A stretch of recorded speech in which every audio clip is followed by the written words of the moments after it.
The last breath of justice. The oxygen tank hissed softly in the corner of the living room, a mechanical rhythm that had become the soundtrack to Frances Whitmore's daily humiliation. Each breath drawn through the clear plastic tubing was a reminder, not just of her failing lungs, but of how far she had fallen in the eyes of those who were supposed to love her most. "God, that sound is disgusting," her daughter-in-law Michelle muttered, not bothering to lower her voice as she scrolled through her phone. "It's like living with Darth Vader." Frances's son David didn't even look up from his laptop. At least Darth Vader was intimidating. This is just pathetic. The words hit harder than the chronic pain that radiated through Frances's chest. She sat in her favorite armchair, the one she'd bought 43 years ago when she and Harold first moved into this house, and felt like a stranger in her own home. The house that she had filled with laughter, holiday dinners, and the sounds of children growing up. Now it echoed only with contempt. Maybe we should look into those assisted living places, somewhere with medical professionals, people trained to handle these kinds of situations. That's what Frances had become. A situation to be managed, a problem to be solved, a burden to be shifted elsewhere. She watched her son nod thoughtfully, as if they were discussing the weather rather than disposing of the woman who had given him life, raised him, and loved him unconditionally for 52 years. "The Sunset Manor has an opening," David said, finally looking up. "I checked their website. It's, affordable." Affordable. Frances almost laughed, but the effort would have triggered another coughing fit, and she couldn't bear to give them more ammunition. Affordable was code for cheap, for the kind of place where people went to be forgotten. She had seen Sunset Manor during her volunteer work at the hospital, a gray building with barred windows and the smell of industrial disinfectant that couldn't quite mask the underlying odor of despair. "That would free up this room," Michelle added, gesturing around the living room as if Frances weren't sitting right there. "We could finally put in that home theater system you wanted." Frances gripped the arms of her chair, feeling the soft fabric that had worn thin under decades of use. This room held 50 years of memories, birthday parties, Christmas mornings, quiet evenings with Harold before the cancer took him. Now they were planning to turn it into an entertainment center before she was even dead. "I'll call them tomorrow," David decided, closing his laptop with a decisive snap. "See when we can schedule a tour." The conversation continued around her, about her, as if she had already disappeared. They discussed logistics, how to move her few remaining possessions, whether Medicare would cover the costs, and what to do with her medications. Frances sat perfectly still, breathing as quietly as possible, invisible in her own home. Later that evening, after David and Michelle had retreated to their bedroom to continue planning her exile, Frances sat alone with her memories and her oxygen tank. The machine's gentle hum filled the silence, marking time like a mechanical heartbeat. She thought about Harold, about the life they had built together, about the son they had raised with such hope and pride. Where had it gone wrong? When had David stopped seeing her as his mother and started seeing her as an inconvenience? Was it gradual, she wondered, or had there been a specific moment when his love had curdled into resentment? Maybe it was when Harold died and she had become solely his responsibility. Maybe it was when her health started declining and she could no longer maintain the house to Michelle's standards. Or maybe it was simply that she had lived too long, outlasted her welcome in a world that had no use for old women who couldn't breathe properly. The next morning brought fresh humiliations. Michelle made breakfast for herself and David, pointedly ignoring Frances as she struggled to prepare her own meal with hands that shook from the steroid medications. The simple act of making toast had become a monumental effort, and Frances moved slowly, conserving her energy for each small task. "For God's sake, Mother, could you move a little faster?" David snapped when she took too long getting her oxygen tank positioned by the kitchen table. "We're trying to eat here." "The sound of that thing is ruining our appetite," Michelle added, wrinkling her nose. "Can't you eat in your room?" Frances looked at the kitchen table where she had served thousands of meals, where she had helped David with homework, where she and Harold had shared their morning coffee and planned their days.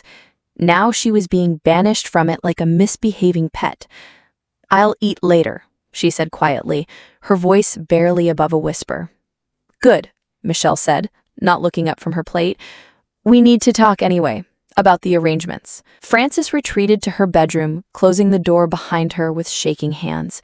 She sat on the edge of her bed, the same bed she had shared with Harold, where she had nursed him through his final illness, and tried to understand how her life had come to this. The arrangements, it turned out, were more advanced than she had realized. David had not only called Sunset Manor, but had already scheduled her admission for the following week. They had filled out paperwork, arranged for Medicare coverage, and even selected which of her belongings she would be allowed to keep. You can take one suitcase, Michelle informed her that afternoon, tossing a battered piece of luggage onto Frances's bed. The room is quite small, so you'll need to be selective. Frances stared at the suitcase, one she and Harold had used for weekend getaways to the mountains, back when her lungs could handle the altitude, and they still believed they had endless time together. Now it was supposed to contain the remnants of 83 years of life. What about my photo albums? Frances asked. And Harold's books? There's no room for that kind of clutter, Michelle said dismissively. Maybe you can take 1 or 2 pictures. The important thing is to focus on necessities, clothes, medications, that sort of thing. Necessities. As if 50 years of marriage could be reduced to a few snapshot memories. As if the books Harold loved, annotated in his careful handwriting, were mere clutter. As if the photo albums documenting their life together, their wedding, David's birth, family vacations, grandchildren they had never been allowed to see, were disposable remnants of an inconvenient past. That night, Frances lay awake listening to the familiar sounds of her house settling around her. Every creak and whisper held meaning. The loose board by the bathroom that Harold had always promised to fix, the gentle rattle of the old heating system, the way the wind caught the eaves just so. Soon these sounds would belong to strangers, or maybe just to David and Michelle as they converted her home into an entertainment space. She thought about the early days when David was small and she was young and strong. She remembered carrying him on her shoulders, teaching him to ride a bike, staying up all night when he had pneumonia. She had been fierce in her love for him, protective and devoted. She would have given her life for him without hesitation. Now he was giving her life away without hesitation. The next few days passed in a blur of preparations that felt more like a funeral arrangement than a simple move. Michelle packed Frances's belongings with brisk efficiency, discarding decades of accumulated treasures as if they were garbage. Harold's reading glasses, which Frances had kept on the nightstand, gone. The china set they had received as a wedding gift and used for every special occasion. Too fragile for the facility, Michelle declared, wrapping it in newspaper for storage or, more likely, for a garage sale. David focused on the paperwork, signing forms and making arrangements with the cold professionalism of a funeral director. He spoke about Frances in the third person, even when she was in the room, discussing her condition and care requirements, as if she were an object to be managed rather than a person with feelings and dignity. The social worker says the transition might be difficult at first. Elderly patients sometimes experience depression when they're moved to institutional care. Well, that's what the staff is for. They're trained to handle these kinds of behavioral issues. Frances absorbed each casual cruelty, each reduction of her humanity to a medical problem or administrative challenge. She began to understand that she had already died in their minds, that the woman who had loved them, sacrificed for them, and given them everything was already gone, replaced by a breathing inconvenience that required professional management. But something else was growing inside Frances. Something that had been dormant for so long, she had almost forgotten it existed. It was a slow-burning flame, fueled by each casual insult and callous dismissal. It was anger, pure and clean and righteous. Not the hot, explosive kind that burned out quickly, but the cold, calculating kind that planned and prepared and waited for the right moment to strike. Frances had not survived 83 years, including the death of her husband and the decline of her health, by being weak. She had raised a child through the challenging decades of the 60s and 70s, had built a successful career as a school principal, had managed the family finances and investments with shrewd intelligence. The woman they saw now, frail, dependent, quietly accepting, was only part of who Frances Whitmore had always been. The other part, the part they had forgotten existed, was beginning to wake up. It started with small acts of quiet rebellion. While Michelle was out shopping and David was at work, Frances made phone calls. She spoke to her lawyer, George Patterson, whom she had known for 30 years.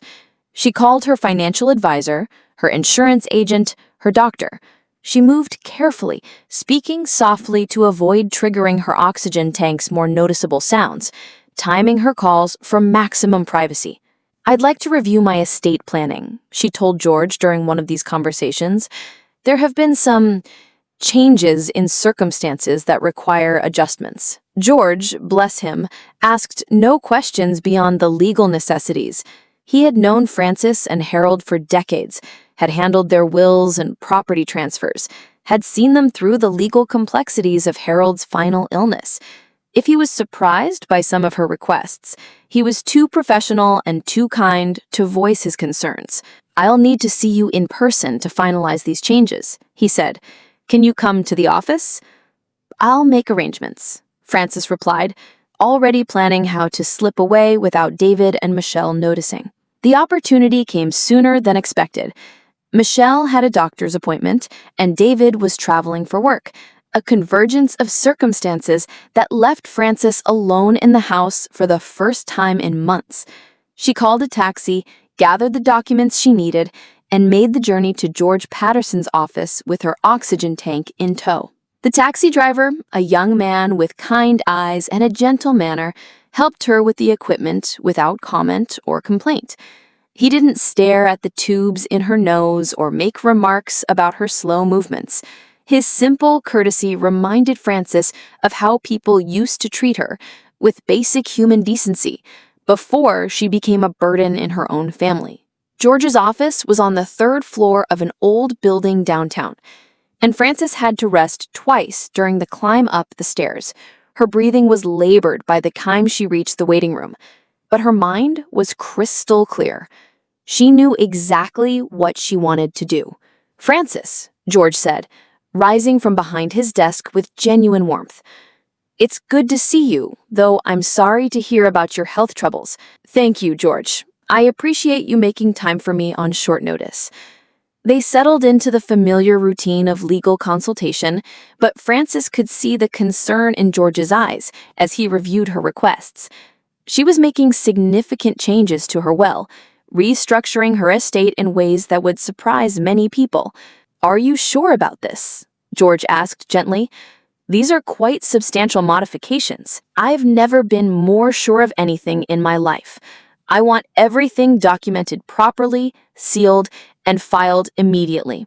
And the other arrangements, all of them. I want everything in place before the end of the week." George nodded slowly. He had seen enough family dynamics over his decades of practice to read between the lines. "I'll have everything prepared. You understand that once these documents are filed, they'll be difficult to modify." "I understand completely. In fact, that's exactly what I want." Frances spent 2 hours in George's office, going through each detail with meticulous care. She signed documents, provided instructions, and made arrangements that would have shocked David and Michelle if they had known about them. But they didn't know, and Frances intended to keep it that way until the time was right.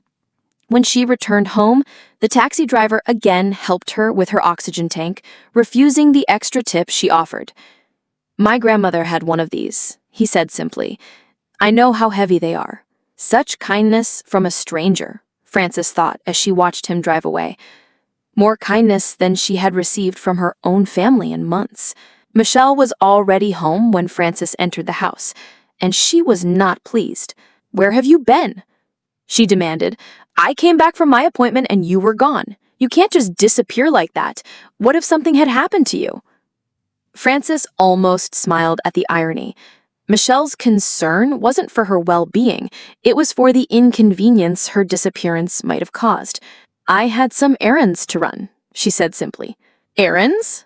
What errands could you possibly have? And how did you even get anywhere?"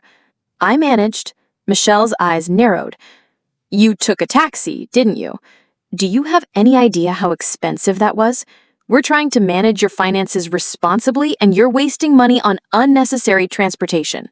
Your finances. The phrase hung in the air like a threat. Frances realized that David and Michelle had already begun thinking of her money as theirs, her resources as something they needed to protect. Not for her benefit, but for their eventual inheritance. "I'll be more careful," Frances said, which seemed to satisfy Michelle's need to establish control. That evening, David returned from his business trip with news that the Sunset Manor admission had been moved up. They had a cancellation, he announced with the enthusiasm of someone who had just won the lottery. "You can move in this Saturday instead of next week." "That's wonderful," Michelle chimed in. "We can finally start making some improvements around here. I've been looking at paint colors for the living room." Frances absorbed this information with outward calm. Saturday was 4 days away. It was also the day after her other arrangements would be finalized. "That's fine," she said. "I'll be ready." The next 3 days were a whirlwind of activity as David and Michelle accelerated their preparations. They seemed energized by the proximity of their goal, talking openly about their plans for the house, their relief at no longer having to manage Frances's care, their excitement about reclaiming their space and their lives. Frances watched it all with the detached interest of an observer. She packed her single suitcase according to their specifications, said goodbye to rooms she would never see again, and endured their casual discussions of her future as if she were already gone. On Friday afternoon, she asked David to drive her to the bank. "Why do you need to go to the bank?" he asked suspiciously. "I want to make sure my direct deposits will be transferred properly to the facility, and I need to update some account information." David seemed satisfied with this explanation. After all, it was exactly the kind of responsible planning he would expect from someone preparing for institutional care. The visit to the bank was brief and businesslike. Frances conducted her transactions with quiet efficiency, providing the documentation she had prepared and authorizing the changes she had requested. The bank manager, who had known Frances for decades, processed everything without question. "Is there anything else we can do for you today, Mrs. Whitmore?" "No, I think that covers everything. Thank you for your help." On the way home, David made small talk about the weather and traffic, seemingly oblivious to the magnitude of what his mother had just accomplished. He was focused on tomorrow, on finally being free of the burden she represented. Frances spent her last evening in the house quietly. She sat in her chair, listening to the familiar sounds, breathing as softly as possible to avoid irritating David and Michelle.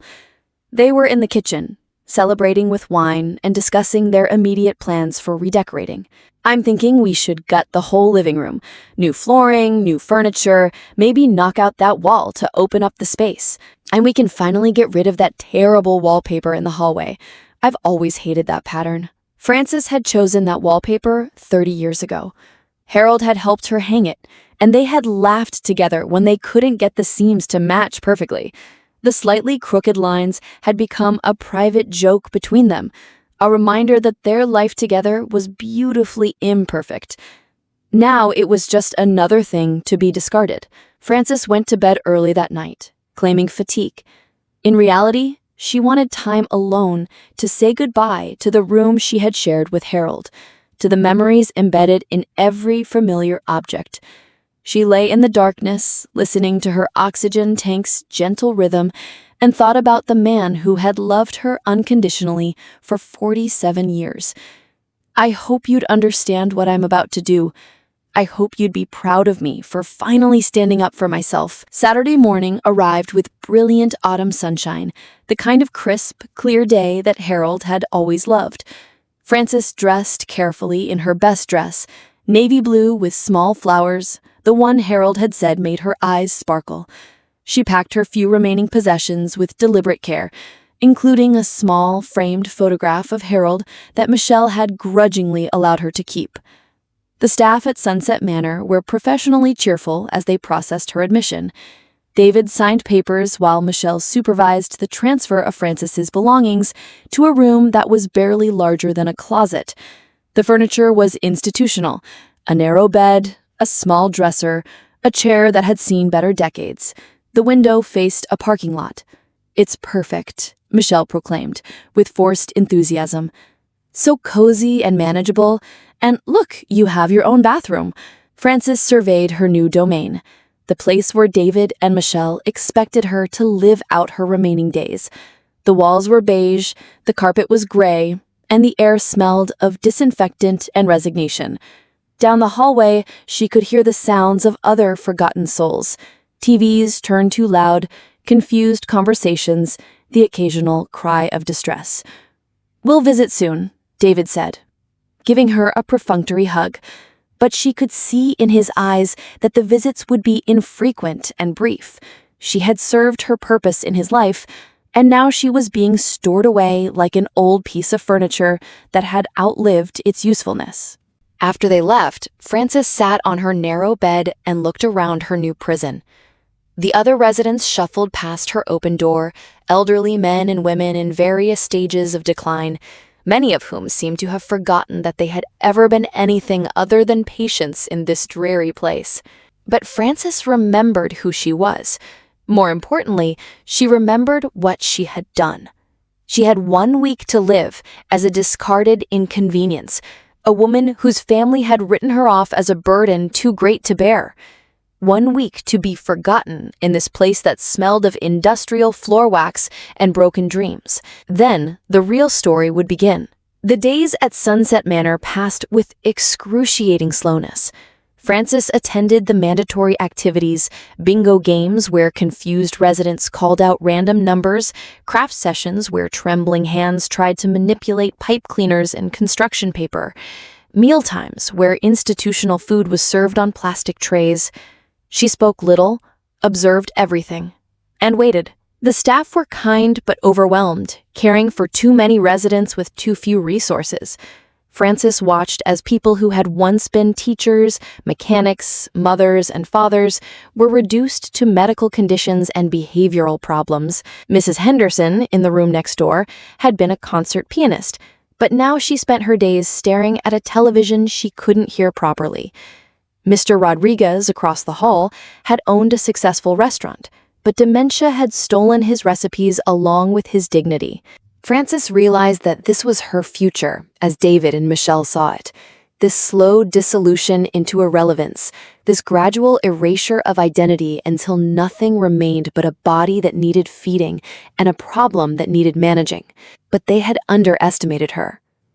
On Thursday afternoon, exactly 1 week after her admission to Sunset Manor, Frances received a phone call that made her smile for the first time in months.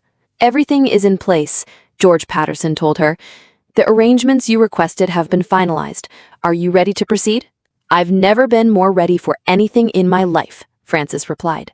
That evening, Frances packed the few belongings they had allowed her to bring. She moved slowly but purposefully, taking time to fold each piece of clothing with care. She was preparing for a journey, and she wanted to look her best. The night nurse found her note the next morning when she came to check on Frances for her morning medications. The bed was neatly made, the room was tidy, and Frances Whitmore was gone. The note was brief and polite. "Thank you for your care during my stay. I have made other arrangements. Please notify my son that I will not be requiring your services any longer." David received the call while he and Michelle were shopping for new furniture to replace Frances's old-fashioned pieces. The administrator's voice was apologetic but firm. His mother had checked herself out of the facility and disappeared sometime during the night. "What do you mean, disappeared?" David demanded. "She can barely walk. She needs an oxygen tank. She can't just vanish." But she had. Frances Whitmore, who had been dismissed as helpless and dependent, had somehow managed to collect her belongings and leave the facility without anyone noticing. The security cameras showed her wheeling a small suitcase toward the front entrance at approximately 3 a.m., but there was no record of how she had arranged transportation or where she had gone. David and Michelle rushed home, hoping to find Frances there, but the house was empty. Everything was exactly as they had left it, except for one thing. Frances was nowhere to be found. The panic began to set in when David tried to access Frances's bank accounts to see if she had used her debit card anywhere. The accounts were closed. Not just empty, closed entirely, with the funds transferred to destinations unknown. "That's impossible," Michelle said when David explained what he had discovered. "She doesn't have the mental capacity to manage complex financial transactions. The woman can barely remember to take her medications." But the evidence was undeniable. Frances had somehow managed to liquidate all of her accounts, transfer her assets, and disappear without a trace. David called the bank, demanding explanations, but privacy laws prevented them from revealing where the money had gone. The police were sympathetic, but not particularly concerned. "She's an adult," the officer explained patiently. "She has the right to go wherever she wants. Unless there's evidence of foul play or mental incompetence, there's not much we can do." "But she needs medical care," David protested. "She has severe respiratory problems. She could die without proper treatment." "Has she been declared mentally incompetent by a court?" David had to admit that she hadn't. Frances had never been formally evaluated or declared unable to make her own decisions.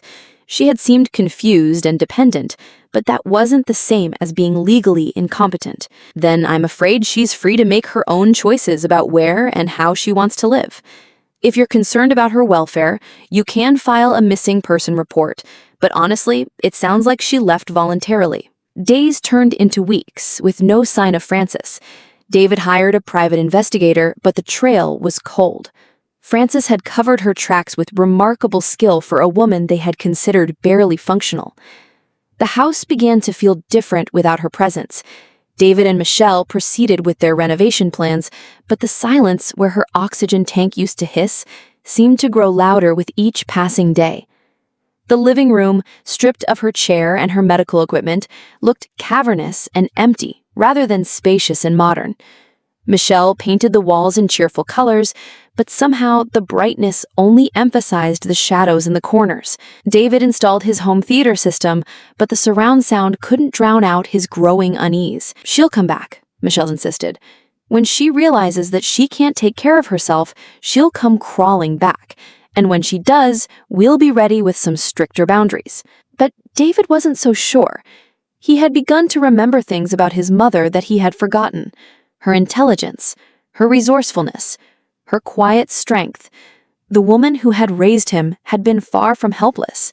She had been a school principal, managing budgets and personnel with skilled efficiency. She had invested their savings wisely, growing Harold's modest teacher salary into a comfortable retirement fund. She had been sharp, observant, and surprisingly tough when circumstances required it. Had she been playing a role these past months? Had her apparent decline been an act designed to lull them into complacency? The possibility was disturbing, implying a level of calculation and planning that David found uncomfortable to contemplate. 2 months after Frances's disappearance, the first legal notice arrived. It was from George Patterson's office, requesting David's presence for the reading of Frances Whitmore's will. "Her will?" David said blankly when he called the law office. "But she's not dead. She's just missing." "The will contains specific instructions that become effective under certain circumstances," George Patterson explained carefully. "I'd prefer to discuss the details in person. Can you and your wife come in on Friday afternoon?" David felt a chill of apprehension, but he agreed to the meeting. Something in George's voice suggested that this was not going to be a routine legal consultation. Friday afternoon found David and Michelle sitting in George Patterson's office, facing the lawyer who had handled Frances's affairs for 3 decades. George looked older than David remembered, and there was a gravity to his manner that made David increasingly nervous. "Before we begin," George said, "I want to make it clear that I am simply executing your mother's wishes as she expressed them to me. The decisions reflected in these documents are entirely her own." He opened a thick folder and withdrew a document that David recognized as his mother's last will and testament. But this wasn't the version he remembered from years ago, the simple document that left everything to David as the sole heir. This was a much thicker document, with multiple pages and complex provisions. This will was executed and filed 6 weeks before your mother left Sunset Manor. It supersedes all previous versions. David felt Michelle's hand grip his arm as George began to read. I, Frances Eleanor Whitmore, being of sound mind and body, do hereby make this my last will and testament, revoking all previous wills and codicils. The opening language was standard, but what followed was not. Frances had restructured her entire estate, creating a complex web of bequests that excluded David and Michelle almost entirely. The house where David had grown up, the house he and Michelle had been renovating, was being donated to a local charity that provided housing for elderly women with limited resources. The organization would convert it into a group home for women who might otherwise end up in institutions like Sunset Manor. Frances's investment portfolio, which David had estimated to be worth several $100,000, was being divided among various charitable organizations focused on elder care, respiratory disease research, and dignity-focused end-of-life services. Her personal possessions, the photo albums Michelle deemed clutter, Harold's books that had been considered unnecessary, the china set that was too fragile for institutional care, were being distributed to specific friends and neighbors who had shown her kindness over the years. David listened with growing shock as George continued reading. Provision after provision revealed the depth of Frances's planning and the completeness of her rejection of the family that had rejected her. But the most stunning revelation came near the end of the document. To my son, David, and his wife, Michelle, who made their feelings about my continued existence abundantly clear, I leave the following: $1 each, to be paid from my estate, and this message. You taught me that I was a burden, an inconvenience, and a problem to be solved. You spoke about me as if I were already dead, planned my disposal as if I were garbage, and treated my home as if it were already yours. You forgot that the woman you dismissed as helpless was once capable, intelligent, and strong. You forgot that respect and dignity are not lost simply because lungs fail and bodies weaken. Most importantly, you forgot that I was listening. George paused in his reading to look at David and Michelle, whose faces had gone white with shock. There's more, he said, and continued reading. I do not know how long I will live, but I know how I will live, with dignity, surrounded by people who value me as a person rather than tolerate me as an obligation. I have made arrangements to live out my remaining days in comfort and respect, far from those who see my oxygen tank as an embarrassment and my continued breathing as an inconvenience. Do not look for me. Do not mourn me when I am gone. You began mourning me long before I left, when you decided I was already dead to you. The room fell silent as George finished reading. David sat frozen, unable to process the magnitude of what he had just heard. Michelle was the first to find her voice. This is impossible, she said, her voice high and strained. She couldn't have done all this. She was barely functional. She couldn't even make toast without help. George folded the will carefully and returned it to his folder. Mrs. Whitmore was quite lucid and decisive when she came to see me. She understood exactly what she was doing and why she was doing it. But the house where David had grown up, the house he and Michelle had been renovating, David finally managed to speak. She can't just give away the house. We've been living there. We've invested money in improvements. The house belonged to your mother, George reminded him. She was free to dispose of it as she saw fit. As for your improvements, those were done without her consent or knowledge, as I understand it. They don't create any legal claim to the property. David's mind raced, trying to understand how his quiet, dependent mother had managed to orchestrate such a complete and devastating reversal of fortune. When did she do all this? When did she have time to make these arrangements? Over a period of several weeks, while you believed she was simply waiting to be moved to Sunset Manor. George replied. She was quite thorough in her planning. Michelle was becoming increasingly agitated. There has to be something we can do. She was obviously not in her right mind. We can contest this. On what grounds? George asked, calmly. Your mother was never declared mentally incompetent. She was evaluated by her physician and found to be mentally sound. Her decisions, while perhaps surprising to you, were made with full understanding of their consequences. But she's gone, David exclaimed. How can she execute a will when she's not even dead? The will contains provisions that become effective upon certain conditions being met. One of those conditions was her voluntary departure from your household and her establishment of independent living arrangements. Another was the passage of 60 days from the date of her departure. Those conditions have now been satisfied. David felt the walls of the familiar office closing in around him. The comfortable future he had planned, built on the foundation of his mother's assets, was crumbling before his eyes. Where is she? He asked desperately. Where did she go? George's expression softened slightly. I'm not at liberty to reveal her location. She has specifically requested that her whereabouts remain confidential. I can tell you that she is safe, comfortable, and receiving appropriate medical care. Medical care? But how? She had no insurance beyond Medicare. She had no resources. She had more resources than you realized, George said simply. Your mother was a very intelligent woman who managed her finances carefully over many decades. The fact that she lived simply doesn't mean she had limited means. The full scope of Frances's deception was beginning to dawn on David.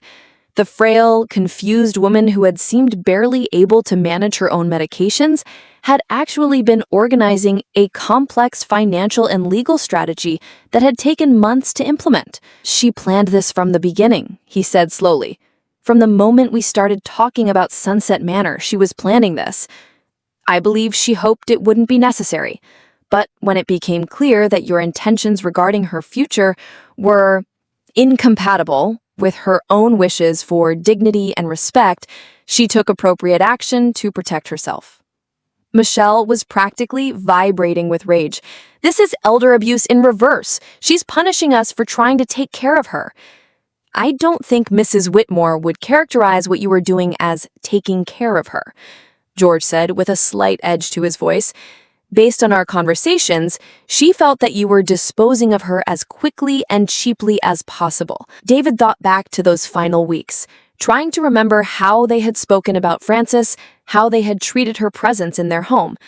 The memories were uncomfortable. Had they really been as callous as she suggested? Had their relief at solving the problem of her care blinded them to her feelings and dignity? What happens now? He asked, feeling defeated. The house will be transferred to the charitable organization within 30 days. They've agreed to give you 60 days to remove your personal belongings and make other living arrangements. The other bequests will be distributed according to Mrs. Whitmore's instructions. And that's it? We have no recourse? You can consult with another attorney if you wish, but I believe you'll find that your mother's arrangements are legally sound and properly executed. She was very careful to ensure that everything was done correctly. David and Michelle left the law office in stunned silence. The world they had known, the future they had planned, had been obliterated in less than an hour. The house they had considered their own, the inheritance they had counted on, the financial security they had assumed, all of it was gone. Given away to strangers by a woman they had underestimated catastrophically. As they drove through the familiar streets of the town where David had grown up, he began to see things differently. The house where his mother had raised him looked smaller somehow, and he realized that it had never really been his at all. It had been hers, her home, her sanctuary, her domain, and he had treated it like his own property before she was even gone. The memory of those final weeks was painful to revisit. He remembered the casual cruelty of their conversations, the way they had dismissed her feelings and ignored her presence. He remembered Michelle's complaints about the oxygen tank, his own impatience with her slow movements, the way they had spoken about her as if she were already dead. Had she really been as frail and helpless as she had seemed, or had she been quietly observing, planning, waiting for the right moment to reclaim her power? The more David thought about it, the more he realized that his mother had played them perfectly, allowing them to reveal their true feelings while she prepared her response. "We need to find her," Michelle said as they sat in their car outside the law office. "We need to make her understand that we were just trying to help her." But David wasn't sure that was true anymore. Had they really been trying to help, or had they been trying to solve the inconvenience she represented? Had they been motivated by love and concern, or by their own comfort and future inheritance? The questions tormented him over the following days as they began the painful process of packing their belongings and preparing to leave the house. Every room held memories now, not just of his childhood, but of those final months when his mother had lived there like a barely tolerated guest. He found himself standing in what had been her bedroom, looking at the space where her oxygen tank had sat, remembering the gentle hiss that had annoyed Michelle so much. That sound had been the rhythm of his mother's life, and they had treated it like noise pollution. In the closet, he discovered items that the hasty packing for Sunset Manor had missed. A photo album tucked behind some old coats, Harold's reading glasses in a small box, a journal with his mother's careful handwriting, documenting her thoughts during those difficult final weeks. David opened the journal with trembling hands, not sure he wanted to read what his mother had written about them. The entries were dated, starting from the week they had first discussed Sunset Manor. "David seems to think I don't understand what they're discussing, but I hear every word. Michelle wants me gone, and David is too weak to stand up to her. They speak about me like I'm already dead. I'm a problem to be solved rather than a person to be loved. I raised that boy to be better than this. They've scheduled a tour of Sunset Manor without telling me. I found the appointment written on Michelle's calendar. It's the kind of place where people go to be forgotten. I won't be forgotten. I won't be disposed of like garbage. Called George today while they were out. Time to make some changes. If they want to treat me like I'm already dead, then perhaps it's time for Frances Whitmore to disappear entirely, but not the way they expect. Michelle complained about the cost of my medications today. She said we need to find ways to cut expenses. These are medications that keep me alive, and she sees them as unnecessary expenses. Harold would be ashamed of what his son has become. David asked me if I've thought about what I want done with my things when I'm gone. My things. 50 years of marriage, 60 years of building a life, and he calls them things? I've thought about it very carefully, David, more carefully than you could possibly imagine. The entries continued, documenting Frances's growing resolve and her careful preparations. She had been planning her escape for weeks, methodically arranging every detail while maintaining the facade of a helpless, declining woman.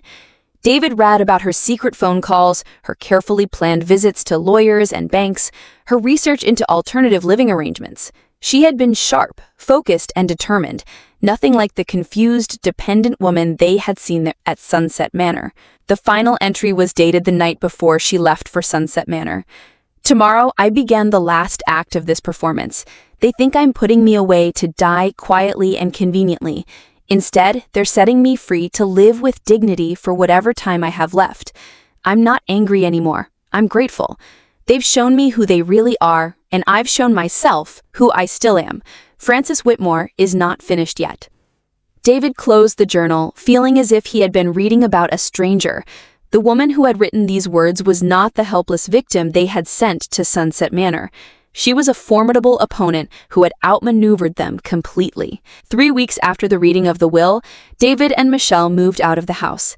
The charity that now owned it was kind but firm about the timeline. They had plans to begin renovations immediately, converting the space into apartments for elderly women who needed affordable housing. "It's ironic," the charity director told David as they conducted the final walkthrough. "Your mother's donation will help us provide exactly the kind of dignified, respectful housing that she couldn't find elsewhere. She's giving other women the choice she felt she didn't have." David nodded, understanding for the first time the true scope of his mother's revenge. She hadn't just punished him and Michelle, she had created something positive from their cruelty, ensuring that other elderly women wouldn't face the same forced choice between family contempt and institutional neglect. The small apartment David and Michelle rented felt cramped and temporary after the spacious house they had lost. Michelle was bitter and angry, convinced that Frances had committed some kind of fraud that would eventually be discovered and reversed. But David found himself thinking more about the woman he had failed to understand than about the inheritance he had lost. 6 months after Frances's disappearance, David made a decision that surprised him even himself. He hired a different private investigator, not to challenge the will or reclaim the inheritance, but simply to find out if his mother was all right. The investigator was thorough and discreet, and after several weeks, he returned with information that left David speechless. Frances was living in a private assisted living community 3 states away, a place that specialized in providing dignity and independence for elderly residents with medical needs. She had a small apartment with a garden view, access to excellent medical care, and a social life that included book clubs, art classes, and volunteer work. She was thriving. According to my sources, she's quite popular there, the investigator reported. She's organized a support group for other residents dealing with respiratory issues, and she's become something of an advocate for residents' rights. The staff describes her as sharp, funny, and remarkably resilient. David stared at the photos the investigator had discreetly taken. Frances looked different. Not younger exactly, but more alive. She was sitting in a garden with other residents, laughing at something someone had said. Her oxygen tank was there, but it seemed less prominent somehow. Just another piece of equipment rather than a defining characteristic. How did she afford this place? David asked. It looks expensive. She was quite wealthy, actually. The investigator replied. Much wealthier than most people realized. Apparently, she and her late husband made some very smart investments over the years, and she continued to manage them shrewdly even during her illness. The simple lifestyle she maintained gave people the impression that she had limited resources, but that wasn't accurate. David realized that this was another thing he had gotten wrong about his mother.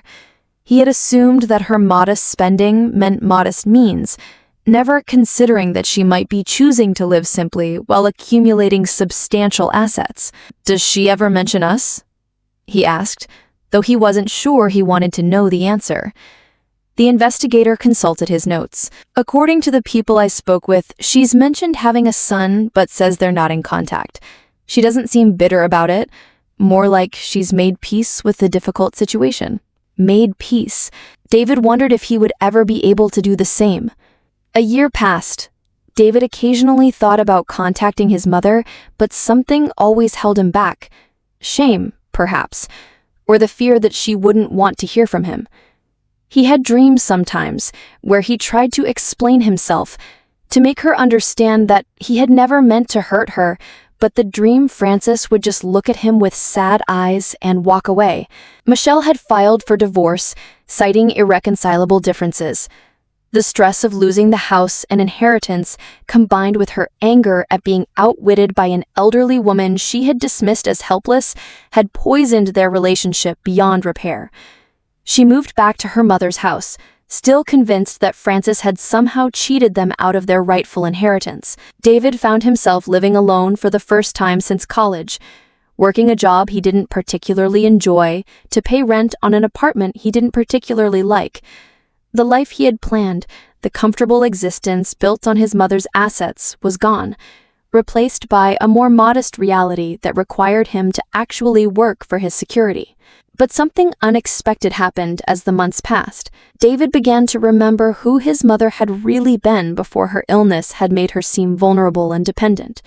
He remembered the woman who had run a school with firm but compassionate authority, who had raised him with high expectations and unlimited love, who had managed their family's finances with skill and wisdom. He began to understand that the frail and confused woman of those final months had only been one facet of Frances Whitmore, the part that physical illness had created.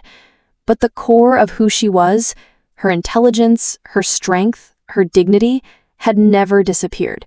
It had just been hidden behind the oxygen tank and the labored breathing and the slow movements that came with failing health. David started volunteering at a local senior center, initially driven by guilt, but gradually motivated by genuine desire to understand the elderly residents as complete human beings rather than collections of medical problems. He met people who had been teachers, engineers, artists and business owners before age and illness had changed their circumstances. He learned to see past the walkers and hearing aids and medications to recognize the full, complex people they remained.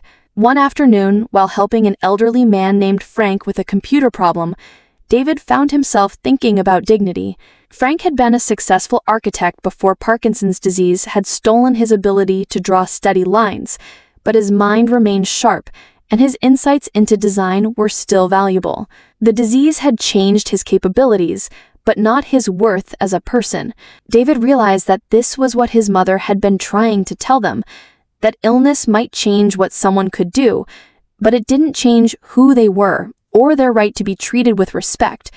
He and Michelle had seen only the limitations imposed by her failing lungs, not the person who remained unchanged beneath those limitations. The second anniversary of Frances's disappearance arrived with a letter that made David's hands shake as he read it. The return address was from George Patterson's law office, but the letter inside was handwritten in his mother's familiar script. Dear David, I hope this letter finds you well. I've asked George to deliver this to you on the second anniversary of my departure. Assuming you're still at the address we have on file, I want you to know that I don't hate you. I was hurt and angry when I left, but those feelings have faded over time. I understand that caring for an aging parent is difficult, and that Michelle was never comfortable with my presence in your home. What I couldn't forgive was not the burden I represented, but the way that burden was handled, without compassion, without dignity, and without recognition that I was still a person worthy of respect. I'm writing now because I want you to understand that my actions were not about punishing you, though I know they had that effect. They were about reclaiming my right to live and die on my own terms, with dignity intact. I also want you to know that I'm happy. I have friends here who value my company, activities that engage my mind, and medical care that treats my conditions without treating me like my conditions define me. I'm still Frances Whitmore, Harold's wife, your mother, a woman who lived a full life before she needed an oxygen tank, and will continue to live fully with one. If you want to contact me, George has my information, but I want any contact to be based on mutual respect and genuine affection, not guilt or obligation. I'm too old and too tired for relationships built on anything less than authentic care. I hope you've learned something from all of this. I hope you've remembered that elderly people are still people, that illness doesn't erase identity, and that dignity is not a luxury, but a necessity. With love, despite everything, your mother. David read the letter 3 times before he could fully absorb its contents. There was no anger in her words, no bitterness or desire for revenge. There was sadness, certainly, and disappointment, but also a kind of peace that he envied. He thought about writing back immediately, pouring out his apologies and regrets, begging for forgiveness and another chance. But something in the tone of her letter suggested that she wouldn't be impressed by easy words or quick emotional responses. She wanted authentic change, not performative guilt. Instead, David continued his volunteer work at the senior center, learning more about the complex inner lives of elderly people and the ways that society often failed to see them as complete human beings. He read books about aging and dignity, about the medical system's tendency to treat symptoms rather than people, about the importance of maintaining identity in the face of physical decline. Most importantly, he began to examine his own attitudes and assumptions, recognizing the ways he had unconsciously devalued his mother once she became dependent on medical equipment and regular care. He saw how easily love could become obligation, how quickly patience could turn to resentment when caregiving became inconvenient. 6 months after receiving Frances's letter, David finally felt ready to respond. He wrote carefully, avoiding grand promises or excessive apologies, instead focusing on what he had learned and how he had changed. He didn't ask for forgiveness or demand a reunion. He simply acknowledged his failures and expressed genuine interest in her well-being. George Patterson delivered the letter, and 2 weeks later, David received a phone call that made his heart race with nervousness. "David?" The voice was frailer than he remembered, but unmistakably his mother's. "Mom? Thank you for calling. I got your letter.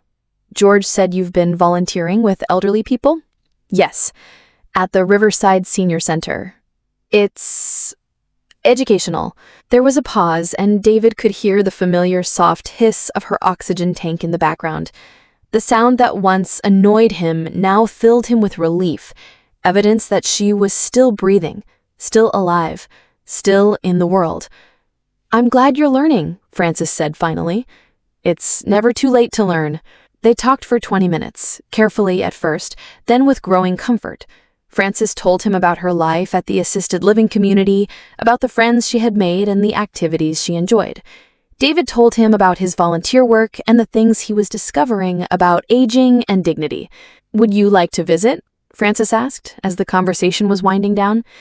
"I understand if you're not ready, but the offer is there." David closed his eyes, remembering the woman who had raised him with such love and patience, who had deserved so much better from him in her time of need. "I would like that very much. If you're sure." "I'm sure. But David?" "Yes?" "Come because you want to know me as I am now, not because you feel guilty about who I was then. I don't need your guilt. I need your respect." "I understand. Do you, really?" David thought about the question seriously before answering. "I think I'm beginning to. I have a lot more to learn, but I'm beginning to understand what I took away from you and how wrong that was. Then come visit. We'll see what we can build from here." The conversation ended with tentative plans for David to visit the following month. As he hung up the phone, David felt something he hadn't experienced in years: hope. Not for inheritance or forgiveness or a return to the way things used to be, but for the possibility of a relationship built on mutual respect and genuine caring. Frances Whittemore had taught her son the most important lesson of his life by disappearing from it. She had shown him that dignity was not negotiable, that respect was not optional, and that elderly people were not problems to be solved, but human beings to be valued. Most importantly, she had proven that even at 83, even with failing lungs and limited mobility, even when dismissed by those who should have loved her most, a person could still reclaim their power and rewrite their story. The woman who had been written off as a burden had become a teacher. The mother who had been sent away to die quietly had chosen instead to live boldly. And the son who had lost an inheritance had found something far more valuable: an understanding of what it truly means to honor and respect the people we love. Frances's final victory was not the money she had given away or the house she had donated, but the transformation she had sparked in her son's heart. In teaching him to see elderly people as complete human beings worthy of dignity and respect, she had given him the tools to become the man she had always hoped he could be. The oxygen tank continued to hiss softly in its new location, but now it was surrounded by laughter, friendship, and the kind of respect that Frances Whittemore had always deserved. And in a small apartment across the country, a son who had finally learned to listen was preparing to visit his mother, not as a burden to be managed, but as a remarkable woman whose story was far from over. Justice, Frances had learned, was not always about punishment. Sometimes it was about transformation. Sometimes the most powerful revenge was simply proving that you had never been as powerless as others believed.